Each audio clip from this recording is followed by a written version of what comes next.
जय हिंद दोस्तों, आप सभी का आपके अपने YouTube channel GK next do GK tricks में स्वागत है। अगर आप हमारे यूट्यूब चैनल में नए हैं तो चैनल को सब्सक्राइब करें और बेल आइकन को प्रेस करें। आज मोस्ट इंपॉर्टेंट हिस्ट्री का टॉपिक होने जा रहा है सिंधु घाटी सभ्यता। आज हम सिंधु घाटी सभ्यता के जो मोस्ट इंपॉर्टेंट है, हर एग्जाम में पूछे जा रहे हैं, बार बार क्वेश्चन रिवाइज हो रहे हैं, उन्हीं क्वेश्चन को डिस्कस करेंगे। स्किप ना करें, लास्ट तक जरूर देखें, बहुत ही इंपॉर्टेंट टॉपिक है आज के लिए। शुरू करते हैं। आज का अपना पहला प्रश्न क्या है। पहला क्वेश्चन का इतिहास जनक कौन है। अरस्तु हैं, एडम स्मिथ हैं, हेरोडोटस हैं, दयाराम साहनी हैं। कौन है? हेरोडोटस हैं। हेरोडोटस इनका जन्म कब हुआ था? इनका जन्म हुआ था 484 BC को इनका जन्म हुआ था हेरोडोटस का। इनकी मृत्यु कब हुई थी? 425 BC में। 425 BC को इनकी डेथ हो गई थी। ये जो हेरोडोटस थे, ये हेरोडोटस जो थे, ये यूनान के रहने वाले थे हेरोडोटस। दूसरा क्वेश्चन क्या है अपना। हेरोडोटस की प्रमुख पुस्तक क्या नाम है? इनकी प्रमुख पुस्तक है, इनकी प्रमुख पुस्तक का नाम हिस्टोरिका इनकी प्रमुख पुस्तक है। अगला क्वेश्चन क्या है। ऐसा कौन सा ऐतिहासिक काल है जिसके साक्ष्य हैं लेकिन लिखित प्रमाण नहीं? कौन सा सिंधु घाटी सभ्यता ऐतिहासिक काल है, आद्य ऐतिहासिक काल है, प्रागैतिहासिक काल है? कौन सा है? प्रागैतिहासिक काल है। कौन सा प्रागैतिहासिक काल ऐसा काल है? प्रागैतिहासिक काल में क्या है? इसके साक्ष्य हैं लेकिन लिखित प्रमाण मौजूद नहीं है। क्या है? ये प्रागैतिहासिक काल है। और आद्य ऐतिहासिक काल क्या है? आद्य ऐतिहासिक काल के साक्ष्य हैं, लिखित प्रमाण भी हैं। लिखित प्रमाण है लेकिन पढ़ा नहीं जा सका है आद्य ऐतिहासिक काल। और ऐतिहासिक काल क्या है? इसके साक्ष्य हैं, इसके लिखित प्रमाण भी हैं और इसके पढ़ा भी गया है। किसके? आद्य ऐतिहासिक काल के। अगला क्वेश्चन। मानव द्वारा पत्थर का प्रयोग किस काल में किया गया था? मानव द्वारा सर्वप्रथम पत्थर का प्रयोग किस काल में किया गया था? सिंधु घाटी सभ्यता, पूरा पाषाण काल, मध्य पाषाण काल, नव पाषाण। कब किया गया था? पूरा पाषाण काल में सबसे पहले पत्थर का मानव द्वारा प्रयोग किया गया था। मानव अब कहाँ गुफा में रहना शुरू कर चुका था? पूरा पाषाण काल में। आज नहीं, सॉरी, आग लिखा है। क्या है? आग है ये। आग के बारे में मानव कब परिचित हुआ? आग के बारे में मानव परिचित कब हुआ और मानव ने उपयोग करना कब शुरू किया? ये अलग अलग क्वेश्चन है। तो सबसे पहले आग के बारे में मानव ने कब जाना था? पूरा पाषाण काल में। पूरा पाषाण काल में मानव ने आग के बारे में जान लिया था। पत्थर का प्रयोग कब करा था? पूरा पाषाण काल में। गुफा में मनुष्य रहने लगे थे पूरा पाषाण काल में। और आग के बारे में कब जाना था? पूरा पाषाण काल में। आग के बारे में जाना था। अगला क्वेश्चन क्या है। मानव द्वारा शिकार करना कब प्रारंभ कर दिया गया था? मानव द्वारा शिकार करना कब प्रारंभ कर दिया गया था? मध्य पाषाण काल में। मध्य पाषाण काल में मानव ने शिकार करना प्रारंभ कर दिया था। मानव द्वारा तीर कमान का आविष्कार किस काल में किया गया था? किस काल में किया गया था? सिंधु घाटी सभ्यता, नव पाषाण काल, मध्य पाषाण काल, पूरा पाषाण काल। कब किया गया था? मध्य पाषाण काल में। अब मैं आपको बता चुका हूँ, मध्य पाषाण काल में शिकार करना शुरू कर दिया था।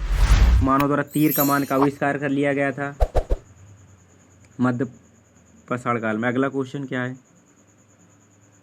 मनुष्य द्वारा सर्वप्रथम किस पशु को पाला गया था? मोस्ट इंपोर्टेंट है, ये हर एग्जाम में पूछा जाता है। मनुष्य द्वारा सर्वप्रथम किस पशु को पाला गया था? गाय, कुत्ता, घोड़ा, बिल्ली। सर्वप्रथम किसको पाला गया था? कुत्ता। अगर कुत्ता ऑप्शन में ना है तो क्या लगेगा? घोड़ा लगेगा। अगर घोड़ा ऑप्शन में ना लगे तो क्या लगेगा? बिल्ली लगेगा। तो मगर अगर कुत्ता है तो सबसे पहले कुत्ता ही लगेगा। कुत्ता मानव ने मध्य पाषाण काल में, मध्य पाषाण काल में ही पशुपालन शुरू कर दिया था आदमी ने। और इसके साक्ष्य कहाँ से मिलते हैं? पशुपालन के साक्ष्य मिलते हैं आदमगढ़, मध्य प्रदेश से। क्वेश्चन ही अपना अगला है यही। सर्वप्रथम पशुपालन के साक्ष्य कहाँ से मिलते हैं? आदमगढ़। आदमगढ़ कहाँ से? MP से। आदमगढ़ MP से सर्वप्रथम पशुपालन के साक्ष्य मिलते हैं। सबसे पहले क्या पाला गया था? कुत्ता। कुत्ता ऑप्शन में नहीं है तो घोड़ा। घोड़ा ऑप्शन में नहीं है तो फिर क्या लगेगा? बिल्ली। अगला क्वेश्चन क्या है। सर्वप्रथम खेती के साक्ष्य कहाँ से प्राप्त हुए? Most important. सर्वप्रथम खेती के साक्ष्य कहाँ से प्राप्त हुए? कालीबंगा, आदमगढ़, मेहरगढ़, दैमाबाद कहाँ से प्राप्त हुए हैं? मेहरगढ़। मेहरगढ़ कहाँ पर है? मेहरगढ़ पाकिस्तान में। अरे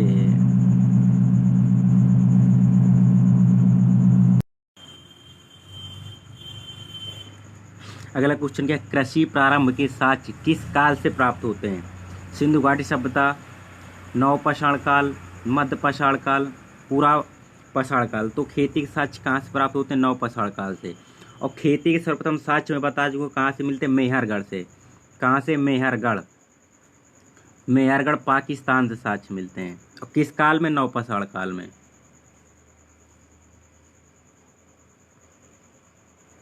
गेहूं के साक्ष्य कहाँ से प्राप्त हुए हैं? मेहरगढ़। सबसे पहले गेहूं और जौ की खेती की गई थी। कहाँ पर? मेहरगढ़ पाकिस्तान में साक्ष्य मिले हैं।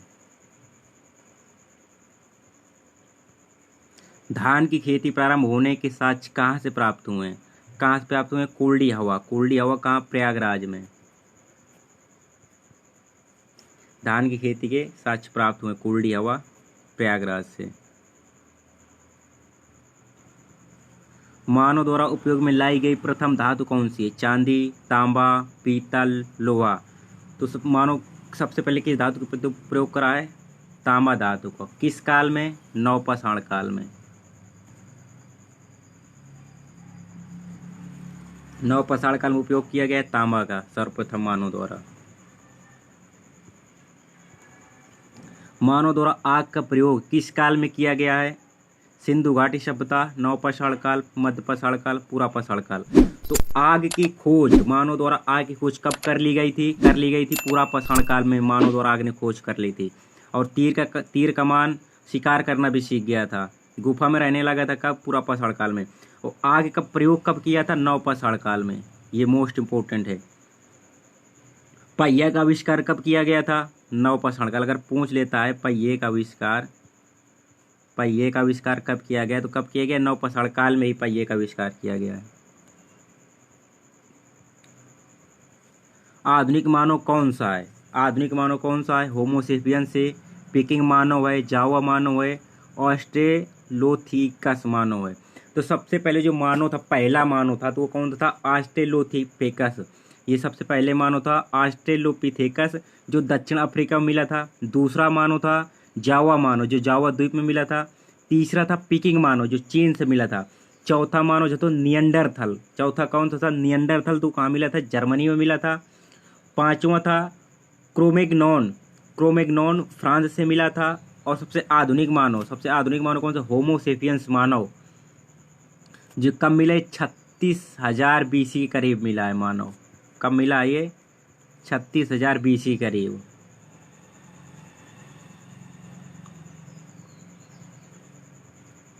मानव विकास का सिद्धांत किसने दिया है? डेरियस ने, फाहियान ने, चार्ल्स डार्विन ने, हेरोडोटस ने। किसने दिया है? चार्ल्स डार्विन ने दिया है मानव विकास का सिद्धांत। इनकी बुक कौन सी है? इनकी बुक है ओरिजिन ऑफ स्पेसिस, 1859 में इन्होंने लिखी है। और दूसरी डिसेंट ऑफ मैन कब लिखी? 1871 में। इन्होंने, चार्ल्स डार्विन जी ने, डिसेंट ऑफ मैन में ही कहा है कि केवल वानर ही मनुष्य के समीप है। इन्होंने कथन कहा है। अगला क्वेश्चन क्या है? सिंधु घाटी सभ्यता का सर्वमान्य काल कौन सा है? 30,000 BC से 10,000 BC तक, 10,000 BC से 4,000 BC तक, 4,000 BC से, BC का मतलब है ईसा पूर्व, बिफोर क्रिस्ट। ईसा मसीह का जन्म हुआ था जब, तो वो 0 माना जाता है। जब AD माना जाता है ईसा पूर्व, ईसा मसीह के जन्म के बाद। और ईसा मसीह के जन्म के पहले को BC कहते हैं। तो 4,000 BC से 2500 BC, 2500 BC से 1700 BC। तो सिंधु घाटी सभ्यता का सर्वमान्य समय कौन सा है? 2500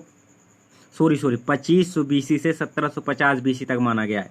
जो ये 30,000 BC से 10,000 BC है, ये कौन सा है? ये प्रागैतिहासिक काल है।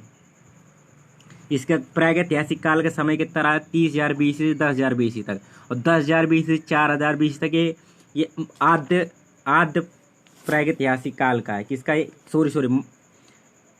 आद्य ऐतिहासिक काल। 30,000 BC से जो 10,000 BC है, ये पूरा पाषाण काल का समय माना जाता है। 10,000 BC से 4,000 BC ये मध्य पाषाण काल का समय माना जाता है। 4,000 BC से 2500 BC तक ये किसका, ये नव पाषाण काल माना जाता है। और 2500 BC से 1750 BC ये क्या माना जाता है, ये माना जाता है सिंधु घाटी सभ्यता। सिंधु घाटी सभ्यता के बाद वैदिक सभ्यता, फिर मगध चलाता है, इसी तरह से चलते रहता है। फिर अगला क्वेश्चन क्या है, सिंधु घाटी सभ्यता की खोज कब की गई थी। सिंधु घाटी खोज की सभ्यता कब की गई थी, 1921 में। खोज किसने की थी, जॉन मार्शल की अध्यक्षता में भारतीय दयाराम साहनी द्वारा की गई थी। नामकरण किया था जॉन मार्शल ने। फिर सिंधु घाटी सभ्यता की खोज कब की गई थी, 1921 में। अगला क्वेश्चन है, सिंधु घाटी सभ्यता के समकालीन सभ्यता कौन सी थी। सिंधु घाटी सभ्यता, मेसोपोटामिया की सभ्यता, मिस्र की सभ्यता, जापान की सभ्यता। कौन सी थी, मेसोपोटामिया की सभ्यता। और मेसोपोटामिया की सभ्यता थी सिंधु घाटी सभ्यता के, और चीन की सभ्यता समीप थी। जो मेसोपोटामिया की सभ्यता थी कहाँ, इराक में थी। ये दजला फरात नदी के तट पर थी। मेसोपोटामिया की सभ्यता जो सिंधु घाटी सभ्यता के समकालीन थी। सिंधु घाटी सभ्यता कितने टीलों में विभाजित थी। तो सिंधु घाटी सभ्यता कितने टीलों में विभाजित थी, 2 टीलों में विभाजित थे। इसके 2 टीले कौन कौन से, एक पश्चिमी टीला था, एक पूर्वी टीला था। जो पश्चिमी टीला था उसमें राजा और पुरोहित रहते थे, और जो पूर्वी टीला उसमें किसान और निम्न वर्ग रहते थे। तो अगर पूछ ले सिंधु घाटी सभ्यता आकार कैसा है, तो आकार कैसा है, त्रिभुजाकार आकार है। ये आपको आकार पूछ ले, त्रिभुजाकार आकार है। एक चीज़ ये मैं बता दूं आपको, ये ईस्ट मतलब पूर्व, वेस्ट पश्चिम, नॉर्थ उत्तर, साउथ। पश्चिम की तरफ क्या था, पश्चिम की तरफ था आलमगीरपुर हिंडन नदी उत्तर प्रदेश में था। उत्तर की ओर सीमा कहाँ तक थी इसके, मांडा लद्दाख तक चिनाब नदी। साउथ में कहाँ था, साउथ में था दैमाबाद महाराष्ट्र में था, प्रवरा नदी या गोदावरी नदी तक। पश्चिम में कहाँ था, सूतकांगे डोर दस्क नदी बलूचिस्तान तक विस्तार था इसका, सिंधु घाटी सभ्यता का। सिंधु घाटी सभ्यता में कौन सी लिपि प्रचलित थी, सांकेतिक, लिखित, भाव चित्रात्मक, मात्र सत्तात्मक। तो लिपि कौन सी थी, भाव चित्रात्मक थी। ये जो लिपि थी दाएं से बाएं लिखी जाती थी।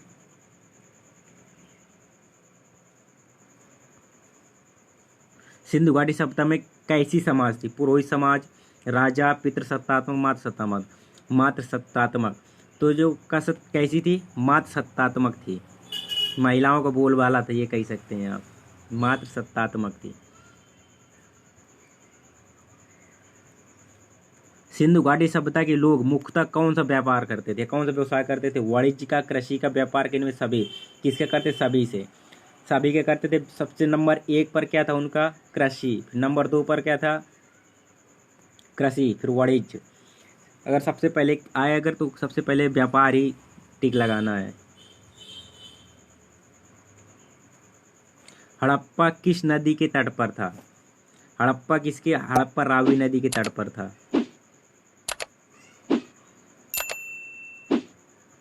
अगर वीडियो पसंद आए तो वीडियो को एक लाइक कर सकते हैं दोस्तों, चैनल को सब्सक्राइब करें, वीडियो शेयर करें। जले हुए गेहूं और जौ के साँच कहाँ से मिले हैं, कहाँ से मिले, हड़प्पा से मिले हैं, जले हुए गेहूं और जौ के साँच।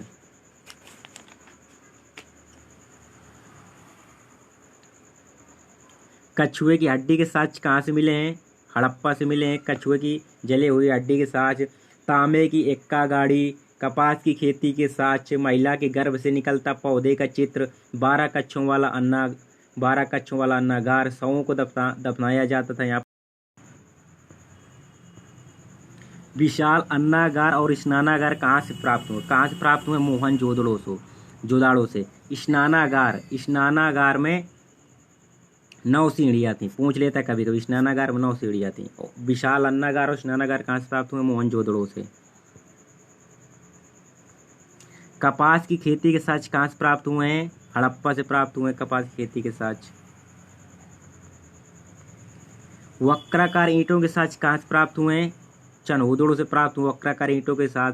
4 पहिए वाली गाड़ी के साथ, बिल्ली का पीछा करते कुत्ते का साथ, गोल ईंटें वक्राकार ईंटों के साथ। सौंदर्य प्रशासन पूछ ले, जैसे लिपस्टिक है, काजल है, कंघा है, ये कहाँ से प्राप्त हुए हैं, ये चनहौदड़ों से प्राप्त हुए हैं। मलेरिया बीमारी के साथ कहाँ से प्राप्त हुए हैं, मोहनजोदड़ो से। मोहनजोदड़ो से मलेरिया बीमारी है। प्रत्येक मकान में कुएं का साक्ष्य कहाँ से मिलता है? मोहनजोदड़ो से। कांसे की नर्तकी की मूर्ति कहाँ से मिलती है? मोहनजोदड़ो से। स्वास्तिक का चिन्ह, बुने हुए कपड़े का साच, दाढ़ी वाले महादेव, पशुपति, नटराज मूर्ति, ये सब कहाँ से मिले हैं? ये मोहनजोदड़ो से मिले हैं। अगला क्वेश्चन क्या है? बिल्ली का पीछा करते कुत्ते के साक्ष्य कहाँ से मिले हैं? चनौदड़ो से, चनौदड़ो से मिले हैं। शतरंज के खेल के साक्ष्य कहाँ से मिले हैं? लोथल से मिले हैं। दाढ़ी वाले महादेव कहाँ से मिले हैं? मोहनजोदड़ो से मिले हैं। जूते हुए खेतों के साक्ष्य कहाँ से मिले हैं? कहाँ से मिले? कालीबंगा से जूते हुए खेत के साक्ष्य मिले हैं।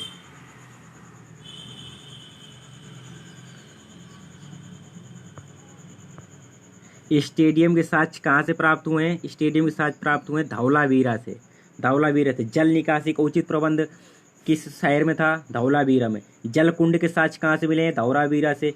सुनामी के साक्ष्य कहाँ मिले? धौलावीरा से। स्टेडियम के साक्ष्य कहाँ से मिले? धौलावीरा से। 3 टीलों में विभाजित था। जो धौलावीरा था वो 3 टीलों में विभाजित था। कितने? 3 टीलों में। पश्चिमी टीला था, पूर्वी टीला था और मध्य टीला था।